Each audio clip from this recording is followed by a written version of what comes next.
Oke, kembali lagi di channel saya. Makasih buat kalian yang sudah mengklik video ini. Kali ini tentang RUU perampasan aset ya. Wah, kali ini ada titik terangnya. Kali ini dibahas di DPR ya kan. Kita lihat kali ini Opung membahasnya. Sebelum kita ke video, bantu subscribe dulu channel saya, belum subscribe. Tidak tunggu lama, kita ke videonya langsung. Let's go. Kalian tahu berita terbaru? RUU perampasan aset sedang dibahas di parlemen. Akhirnya saudara-saudara. Iya, akhirnya ya. Yang ditunggu-tunggu juga. Wah, ada yang jantungan nih. Jadi kemarin kalian tahu berita terbaru? Tapi jangan kasih tahu ya sama koruptor ya. RUU perampasan aset sedang dibahas di parlemen. Manusia-manusia koruptor. Kita akan lihat sebentar lagi di kerangkeng gitu. Iya. Dan kita akan lihat dari partai mana paling banyak. Ih, puas sekali Opung ini ketawa. Puas lah, senang kita. Iya, betul. Jadi hari ini ternyata ya rapat antara Balik bersama dengan Kementerian Hukum ya, Kemenkum, nggak HAM lagi nggak ada, udah pisah. Kemenkum. Kalau Kemenham, itu Bapak apa namanya? Bapak apa namanya itu? Yang kemarin minta dana 20 triliun itu. Bapak Natalius Pigai. Jadi kalau ini Kementerian Hukum ya, itu Bapak Supratman Andiatgas ya. Jadi hari ini dilakukan sebuah rapat, bukan diskusi lagi sebetulnya, sedang membicarakan prolegnas ya. Prolegnas itu adalah program legislasi nasional. Jadi biasanya duduk bersama dari beberapa komisi yang ada di DPR bersama juga Kementerian Hukum.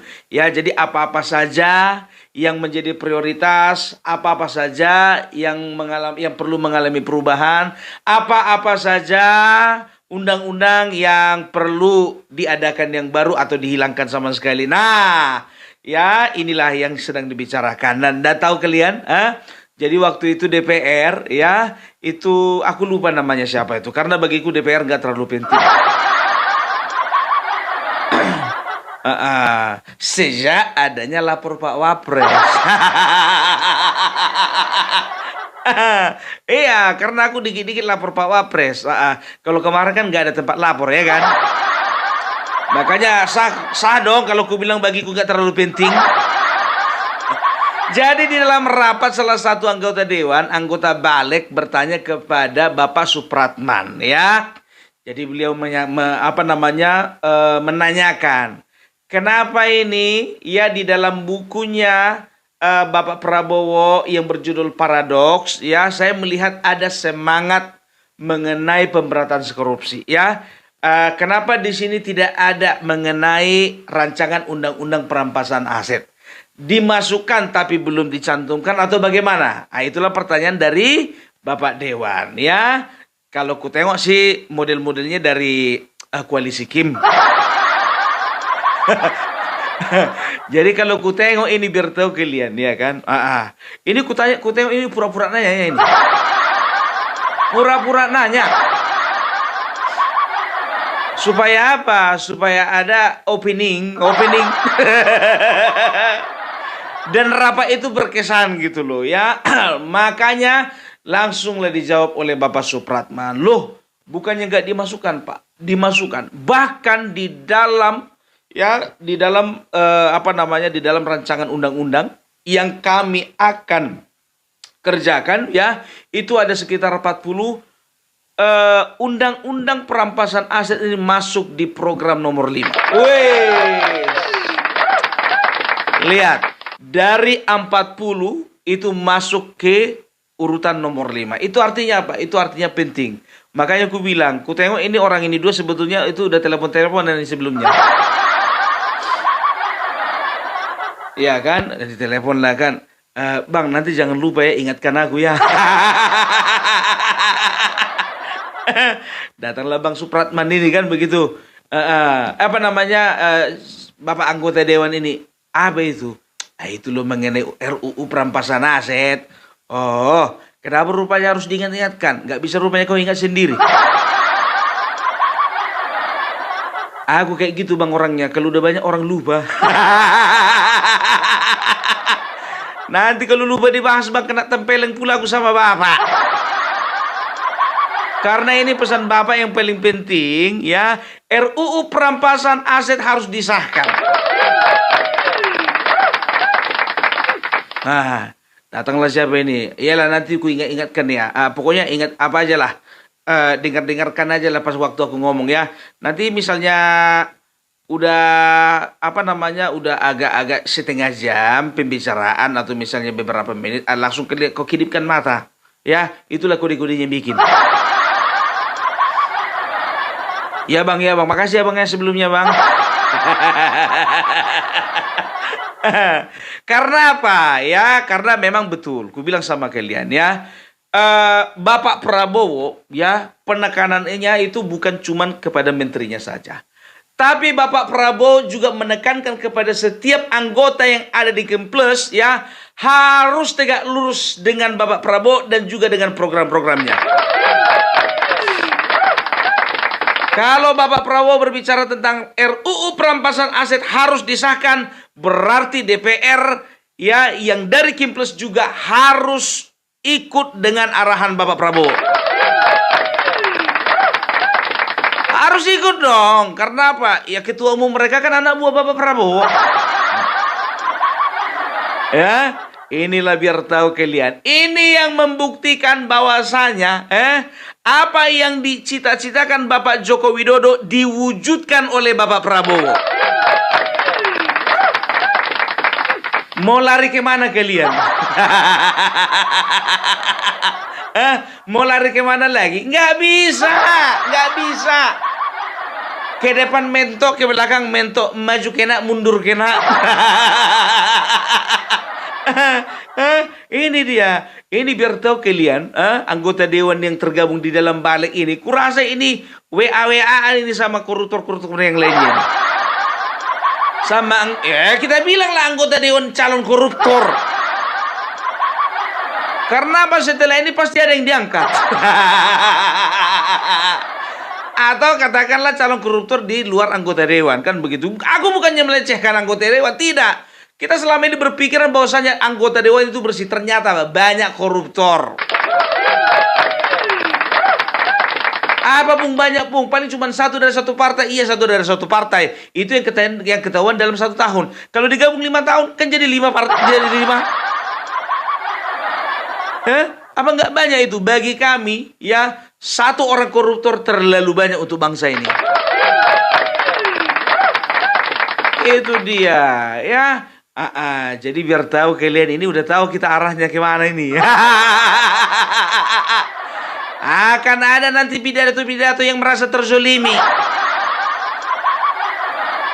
Ada yang nangis-nangis nanti lagi itu sekjen. Saya menangis. Ibu ketua umum menangis. Kiai menangis. Anak bangsa menangis.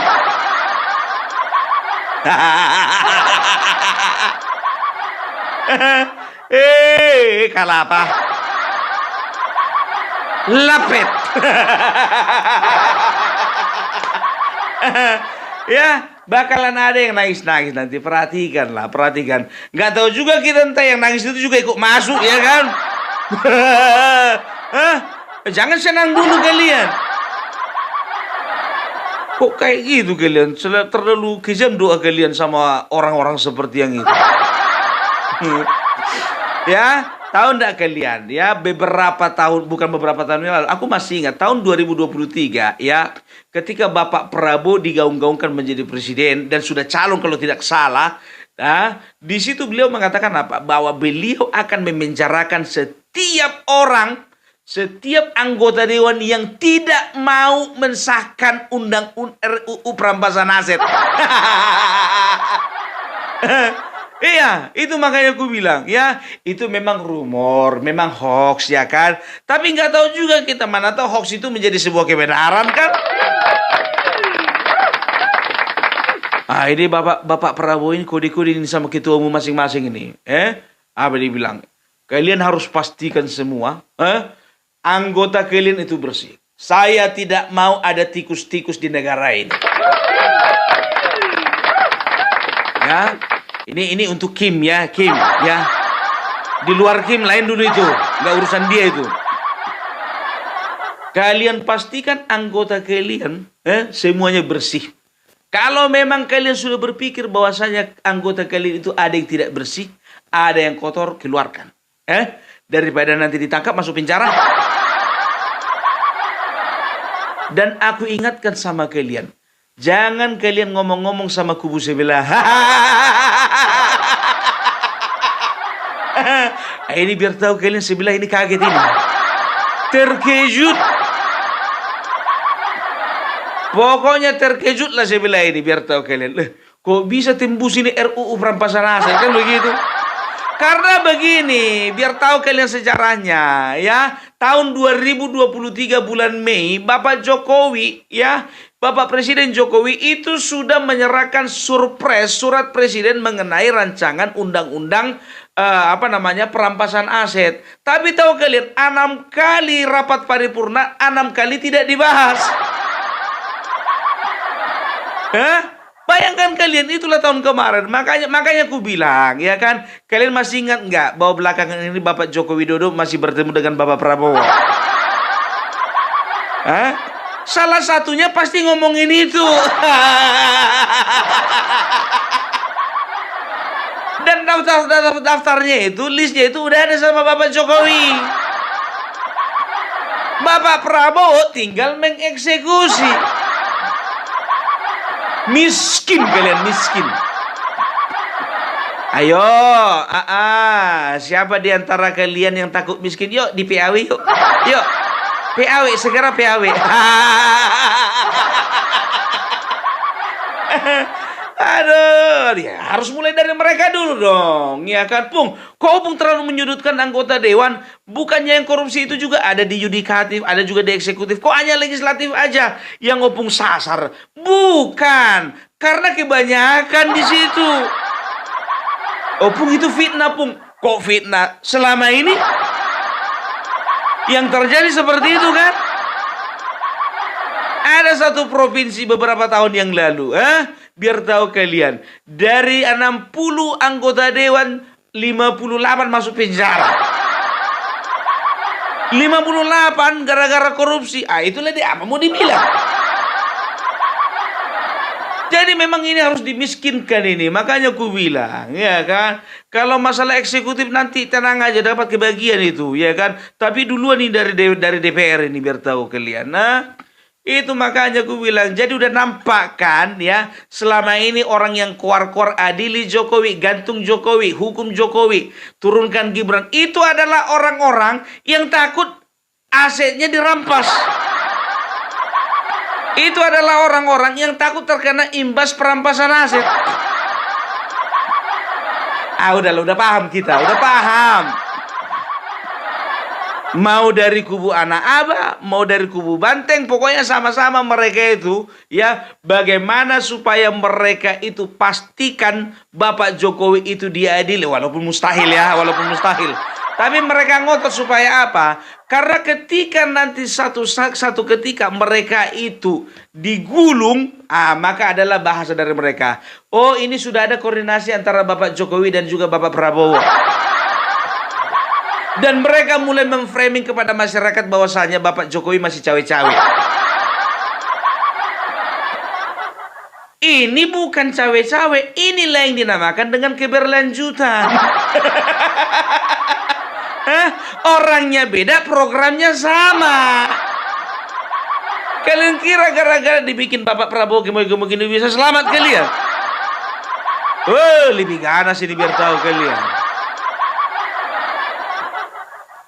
Jadi kami mengucapkan terima kasih ya buat badan legislasi yang ada di DPR dan juga untuk Menteri Hukum ya Bapak Supratman Andi Adgas ya. Kami berharap Pak ya supaya ini semuanya boleh dikawal ya, supaya apa? Supaya negara kita semakin lama semakin bersih dan juga pemerintah boleh berjalan dengan baik ya, sehingga pemerintah boleh fokus untuk membangun bangsa, bukan lagi ngurusin koruptor. Karena selama ini udah capek Pak negara kita ngurusin koruptor aja. Sih itu aja yang jadi bahan tontonan. Ya, bangsa Indonesia ini perlu disuguhi bagaimana contohnya, misalnya, beberapa industri sudah mulai menggunakan robot canggih dan juga ya sistem yang digunakan itu seperti ini, kan begitu keren kan? Baru 3 hari lagi, informasi yang baru lagi, Menteri Pertanian sudah menggalakkan pertanian di berbagai daerah, termasuk lahan-lahan mati yang bisa digunakan, ya. Dan juga pemerintah sudah memberikan solusi kepada kepada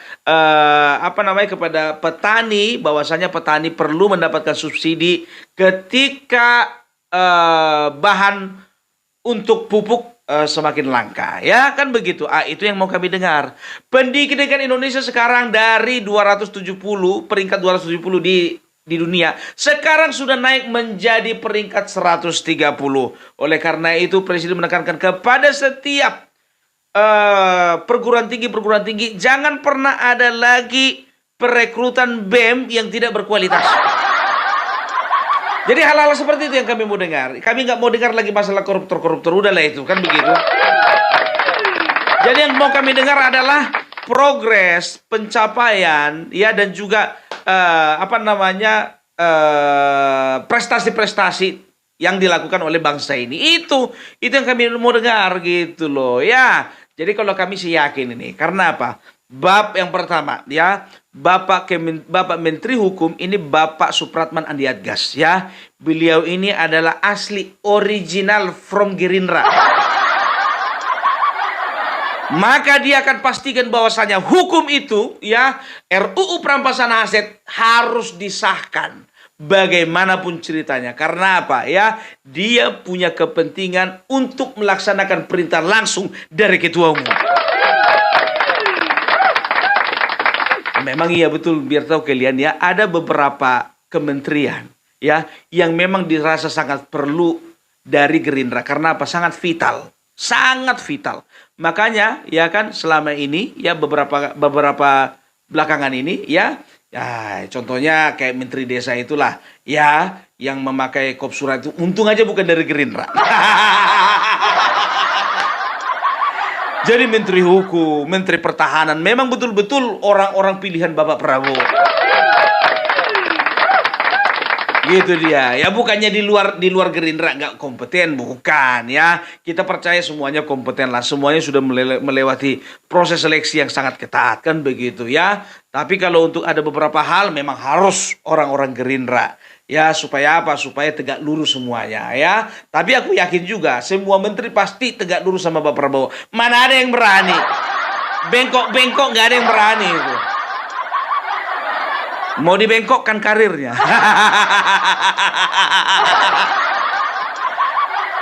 Itu makanya aku bilang pokoknya ini ya, ini udah mulai ketar-ketir ini, biar tahu kalian. Setiap pembenci Jokowi, kalian perhatikan sebentar lagi demo itu.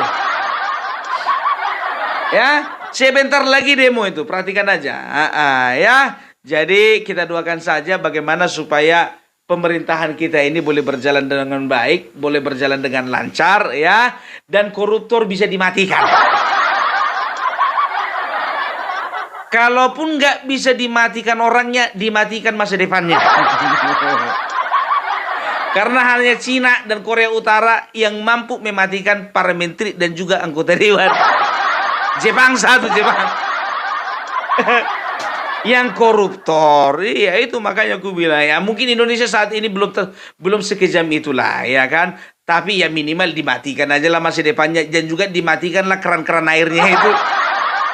Ya kan, apa lagi gunanya hidup ya? Orang yang merugikan negara itu nggak perlu lagi hidup ya. Itu dia, nggak perlu lagi hidup dengan tenang maksudnya. Jangan cuma mati dengan tenang, kalau bisa hidupnya jangan tenang.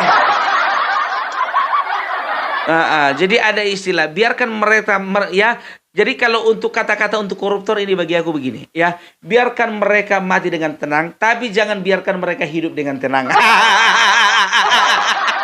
Pas sekali kan? Pas sekali kan? Pas sekali lah. Paten itu. Jadi itu dulu dari Opung Parbelak, ya, semoga kalian itu boleh tercerahkan dan juga kalian itu boleh update mengenai berita-berita terbaru. Oke, salam dari Opung Parbelak, salam NKRI, NKRI harga mati. Oh gitu ya pembahasan Opung terkait RUU perampasan aset, gimana menurut kalian, dan sampai bertemu di video saya selanjutnya. Buah.